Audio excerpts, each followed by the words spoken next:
Aloha. It's breaking prophecy news, your top Bible targets today. It's Thursday, January 26, 2017.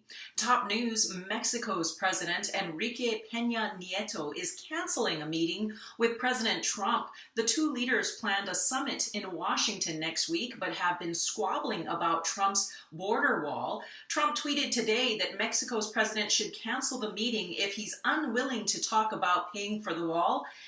And indeed he did. In related news, leaders from across South America said they'll unite to confront the threat posed by, quote, protectionist U.S. policies after President Trump's announcement about building the wall. Yes, we're protecting our nation.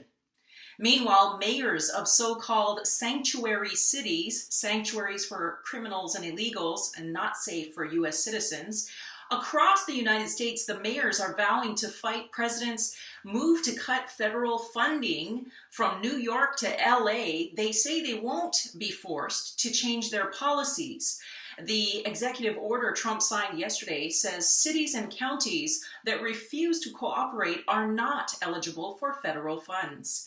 That is a spirit of lawlessness, to not obey the top leader of the land. The Bible says we are to obey and to pray for our president. This is a spirit of lawlessness that was predicted in the Bible, and our president is about law and order. This is what happens when you have a president administration like Obama administration that allowed lawlessness for far too long, and it's beginning to rein in the wild dogs. A religious freedom bill does not have a, quote, prayer of passing, the secular media said. In the Colorado legislature, a House committee yesterday killed the bill that would allow people to deny services based on their religious beliefs. Christian business owners would have been able to refuse service to same-sex couple weddings. Again, lawlessness, as this is a constitutional right, religious freedoms guaranteed by the United States Constitution. We'll keep an eye on these things, as you and I are very concerned about this, as are all Americans. Denying the rights for one person is denying them for all. In science news, the world is 30 seconds closer to doomsday, the big midnight. That's according to scientists at the National Press Club yesterday in Washington, D.C. That makes it now 2 minutes and 30 seconds from midnight. What changed? Scientists pointed to increasing nuclear arsenals for moving the world clock closer to midnight, which is civilization's demolishment and destruction.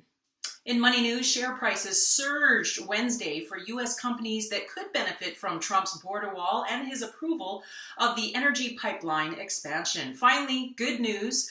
President Trump is standing with pro-life March for Life and blasting the mainstream media for not covering them.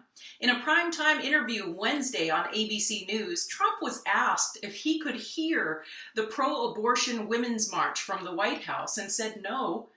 And then he flipped the script on them and said, why are you not covering the pro-abortion march? And you're covering the pro-abortion march, but ignoring the March for Life.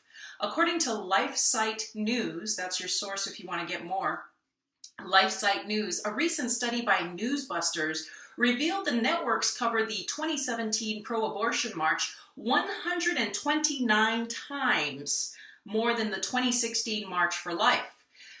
FYI, tomorrow's March for Life, it's happening this Friday. That's what Donald Trump was talking about. Tomorrow's March for Life is the 44th annual gathering demanding human rights for the preborn. And it's the largest annual civil rights demonstration in the United States of America. May God bless all Americans, even the preborn. May God bless the Trump administration for calling out the truth, and may God help the media be fair and responsible in their reporting of all large events, not just the devil's agenda, lest they serve as the devil's advocate. Keep your eyes on the prize, Jesus returning in the sky.